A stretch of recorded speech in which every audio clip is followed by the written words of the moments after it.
निष्ठा रोज की तरह ऑफिस से घर आई तो कैब से उतरने तक अपने फोन पे चैट करने में ही लगी हुई थी। निष्ठा के घर वाले उसकी इस हमेशा फोन पे लगे रहने की आदत से बहुत परेशान थे। हर वक्त कोई ना कोई दोस्त ऑनलाइन रहता ही था।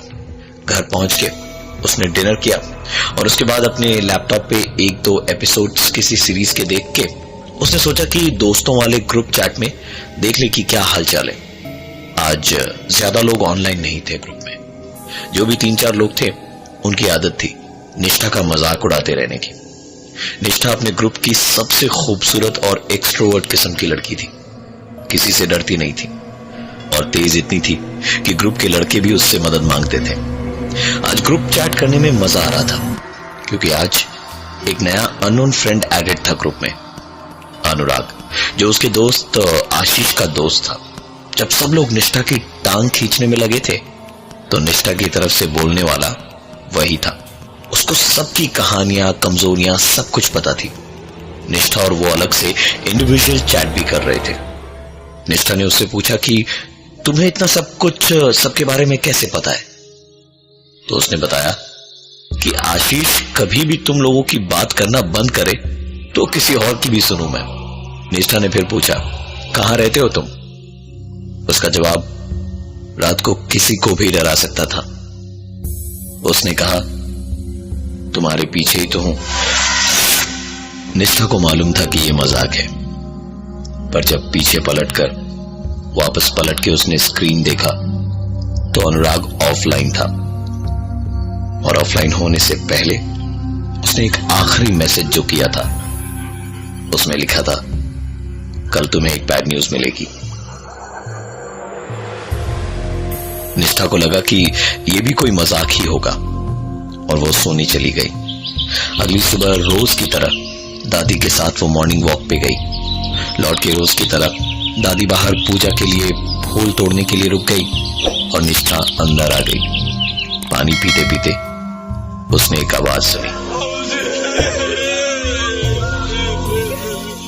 अंदर दादी के रूम में जाके देखा तो वहां दादी की डेड बॉडी पड़ी थी और मां ने बताया कि दादी की डेथ उनकी नींद में ही हो गई।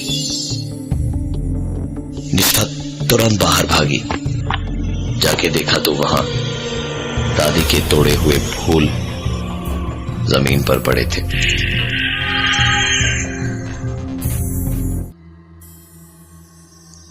दादी का अंतिम संस्कार करके जब निष्ठा के पिताजी और परिवार वाले लौटे तो घर में कदम रखते ही निष्ठा के पिताजी फर्श पे गिर पड़े।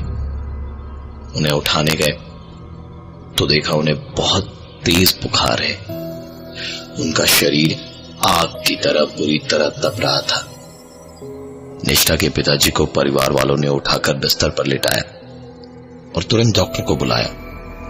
डॉक्टर ने बताया कि शायद शॉक की वजह से उनकी ऐसी हालत हुई है और कुछ दवाइयां लिख दी। करीबन 3-4 घंटों के बाद उन्हें होश आया और जैसे ही होश में आए वो कुछ बड़बड़ाने लगे और धीरे धीरे उनका ये बड़बड़ाना तेज होता जा रहा था। परिवार के सारे सदस्यों ने वो नजारा देखा जहां निष्ठा के पिताजी ने कहा, निष्ठा सब देखो फोन पे लगी रहती है, मेरी दवा का भी कोई ख्याल नहीं रखा तूने। तेरी वजह से मरना पड़ा मुझे। देखना एक दिन सब कुछ तेरी जान लेकर रहेगा।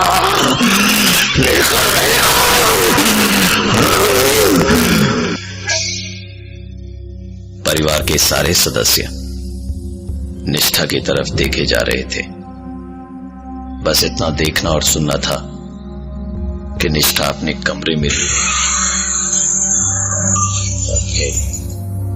बाहर से जो सबको सुनाई दी वो थी चीजों के टूटने फूटने की आवाजें।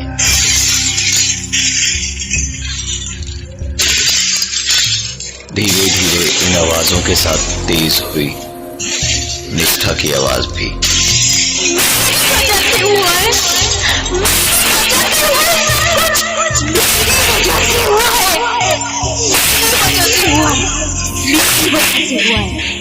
साफ समझ में आ रहा था कि निष्ठा खुद को थप्पड़ मार रही थी और बोलती जा रही थी।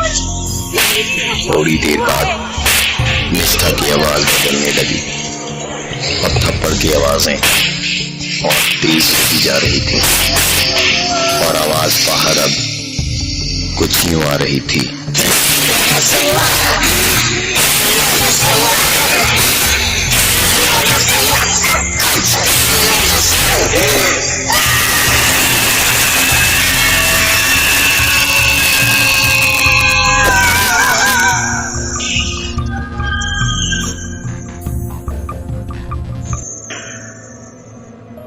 लोग दरवाजे को पीटते रहे पर निष्ठा ने दरवाजा नहीं खोला।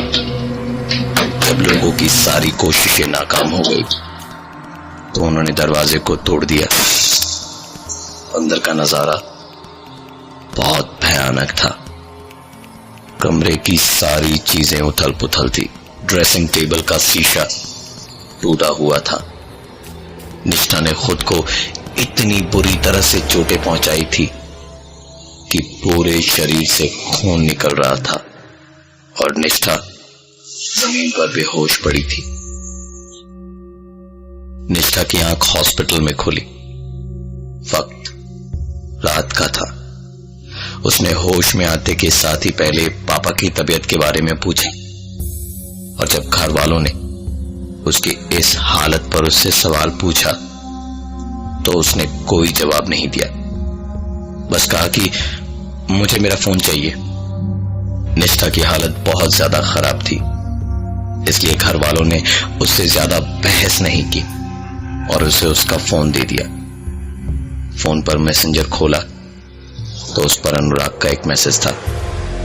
ज्यादा चोट तो नहीं लगी ना? Get well soon. निष्ठा को अजीब लग रहा था। वो ये सोच रही थी कि इसको इतना सब कैसे पता हो सकता है। उसने तुरंत अनुराग से पूछा, तुम्हें मेरे बारे में इतना कैसे पता? दूसरी तरफ से मैसेज आया, मैं तुम्हारे बारे में सब जानता हूं। तुम्हारा एक वीडियो भी इंटरनेट पर देखा है मैंने। ये लो, तुम भी देख लो। निष्ठा के पास एक वीडियो आया जो उसके बॉयफ्रेंड और उसका था। उसने वीडियो देखना शुरू किया तो जैसे सारी दुनिया उसके साथ साथ उस वीडियो को देख रही थी। ऐसे वीडियोस को आज के जमाने में वायरल होते वक्त ही नहीं लगता। उसके वीडियो देखने के साथ एक के बाद एक मैसेंजर पे मैसेज आते जा रहे थे, जिनमें शुरू के मैसेजेस उसके दोस्तों के थे जो कह रहे थे, What is this? How can you do it? What were you thinking while doing this? और इसके बाद जो मैसेजेस आए वो पढ़ के निष्ठा को खुद से नफरत हो गई थी। Wow, you look hot in the video. Will you be my friend? I'm single. Be my girlfriend. I like you, baby. मुझसे दोस्ती करोगी?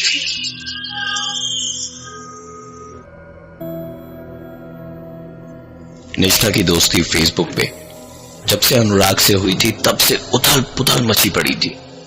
अनुराग ने दादी की मौत से पहले ही निष्ठा को बता दिया था कि निष्ठा को कोई बुरी खबर मिलने वाली है। उसके बाद निष्ठा के पिताजी का बेहोशी में कहना कि दादी की मौत की वजह निष्ठा ही है। फिर उसका खुद को इस कदर चोट पहुंचाना कि वो सीधे हॉस्पिटल पहुंची और उसके बाद उसके बॉयफ्रेंड के साथ उसका एक MMS वीडियो मिलना जो उसके देखते देखते ही वायरल हो गया था और एक के बाद एक गंदे गंदे मैसेजेस लोग भेजने लगे। निष्ठा रात की शांति में हॉस्पिटल में अपने बेड पे बैठी खोई हुई थी। अपने बॉयफ्रेंड को बार बार फोन कर रही थी लेकिन उसका फोन स्विच ऑफ था। निष्ठा को समझ नहीं आ रहा था कहां अपना मुंह छिपाए, क्या करे, कहां जाए। इतने में ही अनुराग का एक मैसेज और आया। एक वीडियो और है, इसको तो जरूर देखना। इतना लिख के उसने वीडियो सेंड कर दिया। वीडियो डाउनलोड करके देखा तो उसके बॉयफ्रेंड का ही वीडियो था, लेकिन इस बार लड़की साथ कोई और थी। निष्ठा को अपने आप से नफरत हो रही थी। उसने अनुराग से पूछा, कौन हो तुम? उसका जवाब आया, वही बदनसीब जिसको इसी लड़के के लिए तुमने छोड़ दिया था। निष्ठा ने तुरंत आशीष को फोन किया तो पता चला कि अनुराग नाम का उसका कोई दोस्त ही नहीं था। निष्ठा सोच में ही थी कि उसने अपने एक्स बॉयफ्रेंड निकुंज को फोन किया तो फोन निकुंज की बहन ने उठाया, जिससे बात करने पर पता चला कि निकुंज की मौत तो तकरीबन 4 महीने पहले यूएस में एक रोड एक्सीडेंट में हो गई थी। निष्ठा को न जाने क्या सूझी कि उसने चैट पे ही अनुराग से पूछा, क्या तुम निकुंज हो? उधर से रिप्लाई में बस एक स्माइली आई। निष्ठा पागलों की तरह उससे बार बार पूछे जा रही थी कि क्या तुम निकुंज हो, प्लीज मुझे बताओ।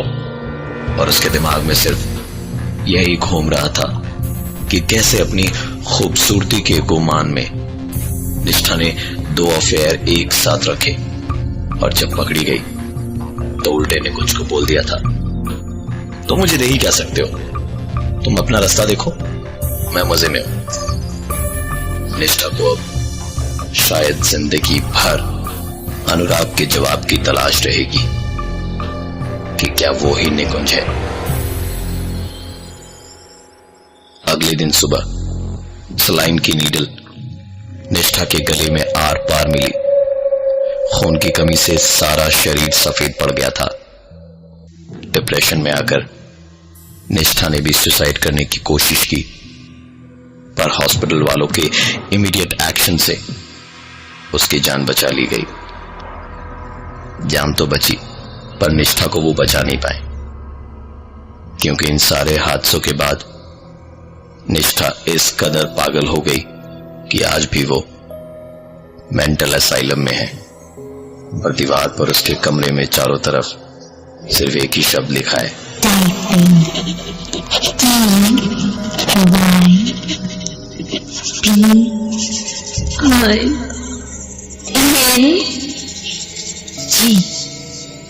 Hello.